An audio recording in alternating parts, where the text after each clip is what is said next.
got Austin Burton, quarterback, and then interim quarterback coach Drew Brees joining us on stage. If you have a question, you can raise your hand. We'll bring a mic to you. Who's first? On the right over here.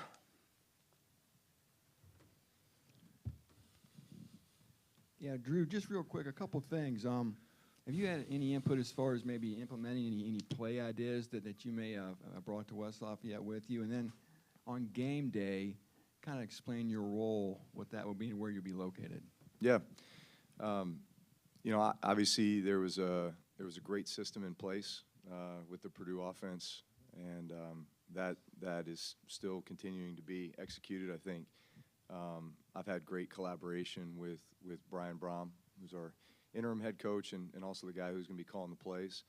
For me, a lot of the last 2 weeks have been getting up to speed with the things that, I'd say that kind of the core principles of this offense, the things that our quarterback, likes to do and is very good at. And then, finding places where I can, offer up ideas or maybe little nuances and additions or just thoughts that might be implemented as well. And so I think the combination of those things is what we might see on Monday. We'll go to the back and then Matt down front. Drew, you know how Louisiana is. LSU on Saturday, Saints on Sunday. All the fans have been rooting for both teams and you over the years. So what have you heard? What's been kind of entertaining about, hey, Drew Brees is trying to beat LSU in this game? Yeah, it's funny because obviously being a Saints fan is like being a Tiger fan, right? It's they're one and the same. Growing up in Louisiana or having 15 years in Louisiana and having our kids born there, having our kids raised there, obviously we were Tiger fans as well. Still are. I love LSU except for Monday, but. The way this all came together is really kind of funny. My family and I fly to Indianapolis to go watch the Big Ten championship game. Watch Purdue take on Michigan, and right on the heels of that, obviously our head coach leaves, and we're all kind of trying to figure out what the bowl scenario is going to look like with the coaching staff, and that's when my conversations with Purdue began. About just offering my assistance to be able to come in and help as a coach in any capacity. At the end of the day, I love my university, I love my alma mater, and I wanted to provide whatever assistance they might need during this time, not only to get ready for the bowl game, but also to help stabilize the program and help with any transition to the next head coach. In the process, it would give me a great opportunity to work with great young men like Austin Burton here and others. And look, I love the game of football too, so have the opportunity to, take a lot of the things that I've learned throughout my career and maybe impart some of that knowledge, experience, wisdom on these young men was a great opportunity. And it just happened to be that it was against the LSU Tigers in the Citrus Bowl, right? But like I said, I've got so much respect for LSU. I know so many of the guys on the coaching staff, whether they were coaches with the Saints at some point, so we had that relationship. Dr. Tate, the president, Scott Woodward, the athletic director. I mean, all these guys I've had great relationships with, conversations with here throughout this off season. I had a shoulder surgery in Baton Rouge in May and did some rehab there at the LSU facility. So with Bo Lowry. So look, at the end of the day, I've got a great relationship with these guys, but I'll equate it to when you go out in the yard, on Thanksgiving Day or Christmas Day to play a backyard football game with your family. You love them, but you're trying to beat them. We'll go down front and then to the back. Yeah, this question's for Austin. When you guys heard that Drew was going to join the staff and help you guys out, what kind of went through your mind, and what did you know about Drew? Did you have to do any research or anything about that? I don't think it took much research to know who Drew Brees was, but I think as a room, excited would be an understatement, you know what I mean? And just to have a Hall of Famer come in your room and be able to just learn so much. And the best part about it, he's just so open to any question, any little thing, whether it's watching film or on the practice field. He's just very detailed and very, specific and gets you the right answer all the time. So it's just been awesome to have that resource around, and it's been a really exciting time. Go back, then on front. Drew. Jacob Verdict from the Verdict. What have you seen from Brian Kelly and his coaching staff over at LSU that's led to the quick success? Yeah, I've been really impressed. You know, maybe I have a little more insight because I was broadcasting games for NBC last year, and we had all the home games for Notre Dame, right? So obviously Brian Kelly was the head coach there, and so I had a chance to sit on a lot of production meetings with him and, you know, hear his philosophy and his strategy and watch the way that he implemented that with his team there. Right when it was announced that he was taking the LSU job, I felt like that was going to be a great fit. I think he brings, I think, a great level of experience, structure, and I think certainly to continue the winning ways at LSU, but also when you look at just the crop of talent that exists in Louisiana and their ability to recruit, I just felt like that would be something that would attract people even more to LSU and obviously continue to build on a program that already is very, very successful and is a contender each and every year for a national championship, but that would continue. And I think that culminated into that win against Alabama. Me and my boys were sitting in the living room rooting them on, you know, every step of the way. And so obviously that was a defining win, I think, for LSU and the program, and I think really sets the stage for a lot of what they're going to be able to accomplish in the future. I think there's a great level of confidence there around, you know, Brian Kelly and the program that he's going to build. We'll go down front, and we'll take a couple on the right. For Austin and Drew, how much can you kind of make up across the past month when you have a bunch of opt-outs and you're playing with a lot of new guys and you're getting back in there, you know, as opposed to maybe the start you had earlier in the year when you kind of had a very short amount of time to get ready for it. You know, when you have a month, you know, how much you're able to kind of knock out to get more comfortable. Yeah, yeah. I think, like you said, just the one of the blessings about it is just having that full month to really prepare and kind of know you're the guy versus, you know, that little week when I was still unsure if I was starting until later on in the week, kind of just knowing the situation. And then in terms of opt-outs, I think it just gives guys a great opportunity to step up. I think a lot of the guys from wide receiver to tight end to who else, you know, defensive players too, it's just such an opportunity for all of us to really kind of make our statement that, you know, we feel like we want to show that we can play on the big time stage too. So it's just a great opportunity for all of us, and I think there's a lot of excitement and eagerness to just go out there and play well. We'll go third row, second row, first row. Drew, you got me thinking Sure. back to playing football in the backyard on a day like Always. today. I throw left-handed now, though. I know you said at the start of this is just a one-time thing, but yeah, I assume that's still the case for you. Yes. But have Yes. you had teams or programs reach out to you and try to gauge your interest if you'd like to continue coaching? Yes, but that I'm not entertaining those. This is interim. I'm just doing this because I love my university and the opportunity to coach young men like Austin and our team and just get this program through the bowl game. Obviously get us prepared to go out there and play really well against LSU on Monday. And then after that, you know, turn back into a pumpkin. We'll go second row and then front. Austin, what would it mean for you personally to be able to finish your college career as a starting quarterback here at Purdue? Yeah, it's been a long career, but just, you know, over the past couple of years, we've just as a team in general have done some really great things for this university, and you know, setting history this past year and the year before that, having another 8-win season or 9-win season, I should say. It's just been an awesome time here, and to go out on top and win the Citrus Bowl would be a good way to go out. We'll go to Matt and then Wilson. Drew, you've been around college football obviously for a lot. You've seen what's gone on with the transfer portal and opt-outs. What's kind of been your thoughts on that as you see kind of this sport change a little bit? Yeah, I mean, it's you've basically brought free agency to college football. And I think there are some examples of it where it's been a really positive thing, you know, for guys to maybe go somewhere else and get an opportunity. Unfortunately, I think there's more examples where it's probably not the best thing. I think it, in some cases, it allows guys to bypass the growth and development that takes place in your early years as a freshman, as a sophomore, even as a junior, of having to fight through some adversity, really grow, really develop, kind of battle through tough times in order to get to where you want to get. I think there's a lot of character development that goes along with that. In some cases, I think the portal provides an easy out and allows guys to avoid having to go through that.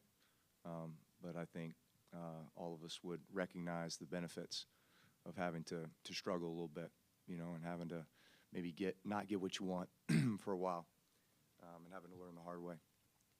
I know how much that benefited me, and I think there was probably a lot of guys that would have said, "Hey, had the portal been there when they were there, they might have entered it, and gone elsewhere and not kind of foregone, the opportunities that they ended up having, when they stayed." So I think it feels like there's still some elements of that are up for discussion and that might be modified as we go along here. But it is the world we live in, and we're not in a position to make those rules right now. So we just follow them. We have time for a couple more. We'll do one here, one in the back. Austin, for you, there's a lot of people, see the opt-outs that you've had on your team, and they think, why play this game at all? For you, you're a sixth-year senior. This is your last college game. You get to start. What is that like for you to end your career this way? Yeah, I can't really ask for much more than that. To have an opportunity to play in the Citrus Bowl and have Coach Brees, be a part of it as well. It's really such a unique situation. And like I said earlier, for all the opt-outs, I mean, guys are wide receiver room, tight end room. They're all very excited just to be able to get on there and make some plays. So it's just such a unique situation, trying to maximize every moment of it.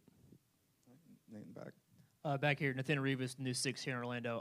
Austin, question for you first. LSU, Purdue both made it to their respective championship games. They're meeting here in this bowl game. Just how exciting is it in this big caliber matchup? Yeah, it's huge. I mean, LSU had a great season. Like you said, made it to the SEC championship game, won a lot of games for them. So it's exciting for us, too. We had another great season. So it's just it should be a good game in 2 days from now. So we're juiced up for it. And then, Coach Brees, for you, I know you've only been here for a little bit, but you've been in big games. You've seen this team throughout the season. How big of a win would this be for Purdue? This would be a big win against a program that is no doubt a top 5, top 3 college football program in the country. LSU fights for national championships each and every year. That's their level of expectation. And obviously, I think we acknowledge just how strong the SEC is as a conference and the battles that take place week in and week out in that conference. So, you come out of that conference in the upper echelon, you know that you are a really good football team. And I think Purdue, these are the games that we strive to have the opportunity to play in. So it's an honor to be here. It's an honor to play against an opponent like LSU. And hopefully everybody has a chance to see our brand of football and enjoy what Purdue can do. Obviously, we take a lot of pride with the grit and determination that we play with, and the opportunity that a lot of these guys are going to have on Monday to play in this game, to play against LSU, and hopefully put on a great performance. Thank you, guys. Appreciate your time. All right. Thank you. We'll have one more round, starting in a couple minutes. And appreciate your time, everybody, this morning.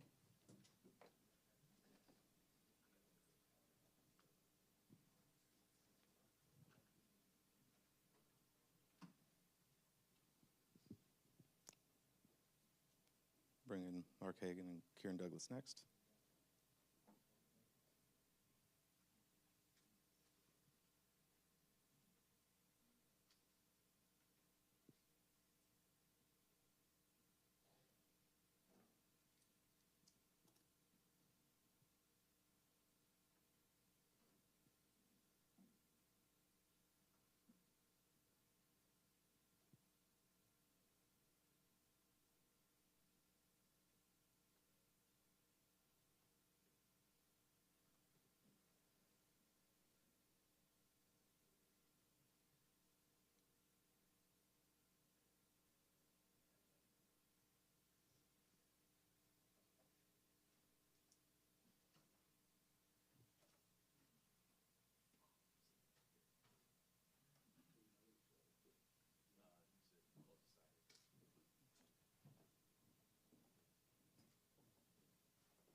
All right, well, you guys get settled.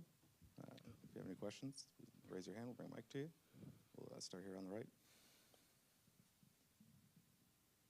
Yeah, Mark, just kind of give us an idea of some of the issues that LSU quarterback Jaden Daniels is going to pose and how you go about trying to contain a guy like that. A lot of issues. He's obviously a very, very talented young man. Every game you turn on, he makes plays. He's able to escape a rush. We've kind of used the word slippery to describe him. It looks like defenses will have a shot on him, and he finds a way to get out of it. Now, he's taken some sacks too. You know, I think that maybe is one of the knocks on him is he'll hold the ball a little bit too long at times, and some people have been able to get pressure and sack him and knock him down a little bit. But he really is the guy that makes our offense go. There's no question about it. So we've got to do a good job of containing him. That's easier said than done. But our guys know the challenge that he poses, and it's not just the pass game too. I mean, they're going to run the split zone bluff that we call it, where they'll get Taylor out in space. You know, it looks like they're going to run a split zone, and then the tight end will continue to the perimeter, and Daniels will keep it. So we've got to not only have it fit from the inside, but we've got to have it fit on the perimeter as well. So certainly a challenge in both the run and the pass game. But with that said, our guys are excited to go up against not only a great player in Daniels, but an outstanding offense from top to bottom. So we'll certainly have our work cut out for us. All right, raise your hand if you have a question. Down front. Question for Kieran. I mean, you're a sixth-year senior and all that. So when you look back over your career, maybe years in the future now, how much do you think this game and this experience will stand out to you, even though it might not be playing for a championship or something like that, that you've got this game? Yeah, I think the bowl games always stand out among the rest of the games. I mean, I still remember my first year I was at Army. We played in the Armed Forces Bowl against San Diego State, and that's obviously a game that stuck out to me at the end of that season. And then, of course, the bowl game against Tennessee sticks out. And then, I know this one will stick out. And they always are really special. The whole experience throughout the week and what they provide for us. And, it really makes it a memorable experience. And then, of course, it's a great opportunity for our team to show what we can do. So, we're looking to go and make that memory when we look back a good memory and a win. And just to know that we've done everything we can, even with the circumstances that we've been given, to go out and play as hard as we can and to win the game. Raise your hand if you have a question. Take one, two over here, one there, and then one in front.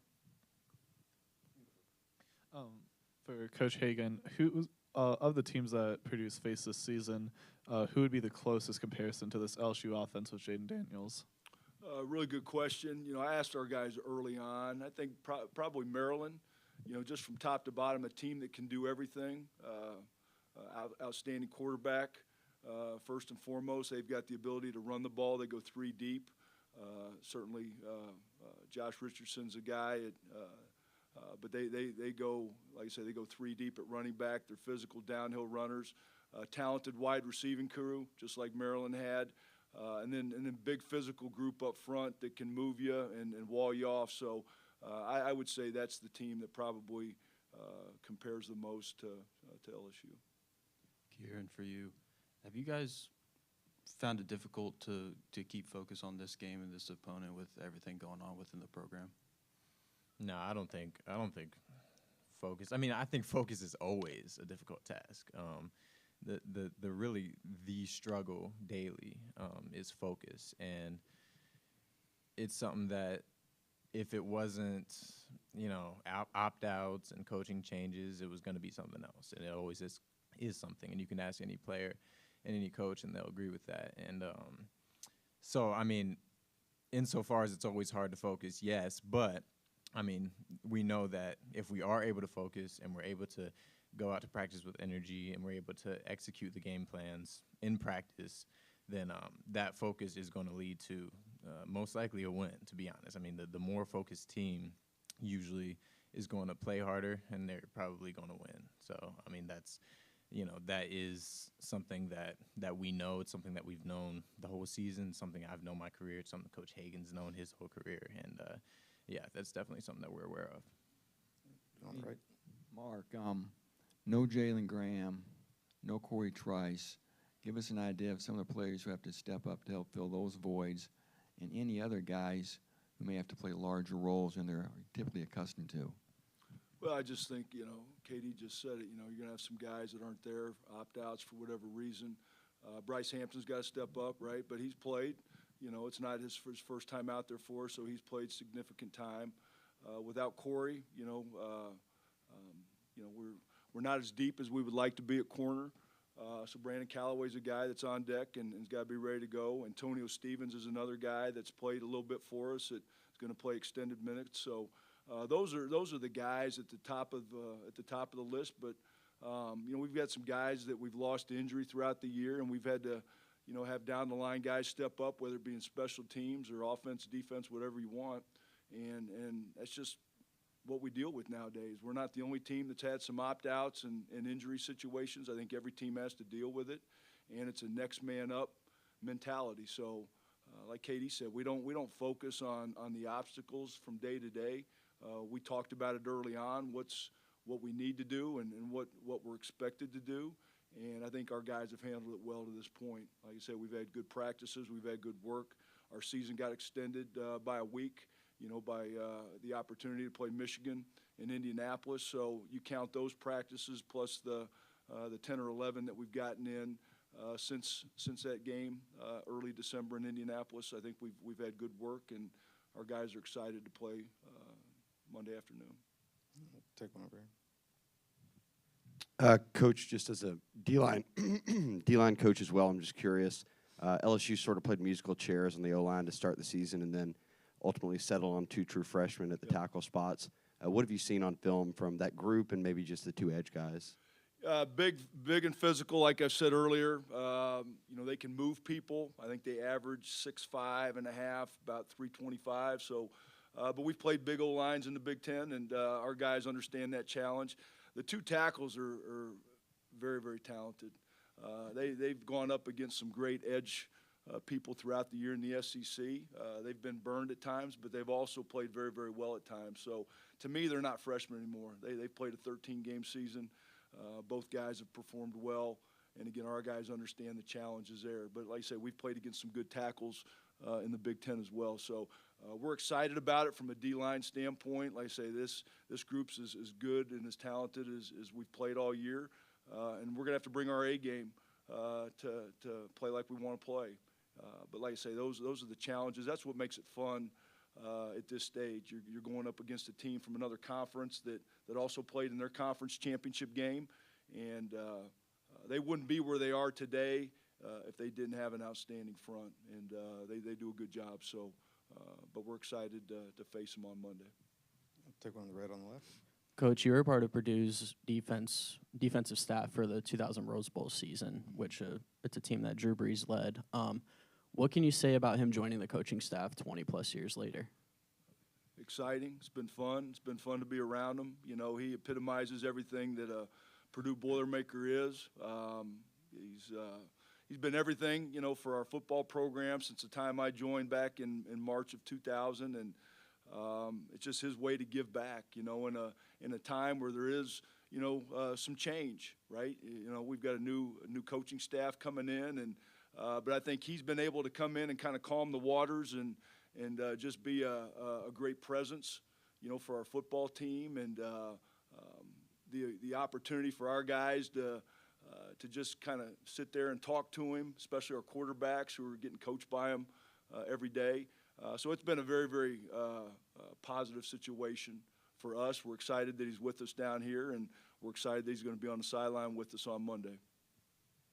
Last call. All right. Thank you, guys. We appreciate your time this morning. Good luck. We'll see you on Monday. Yep. Thank you. All right. That'll wrap us up today. We'll have audio, video, transcripts, all that good stuff.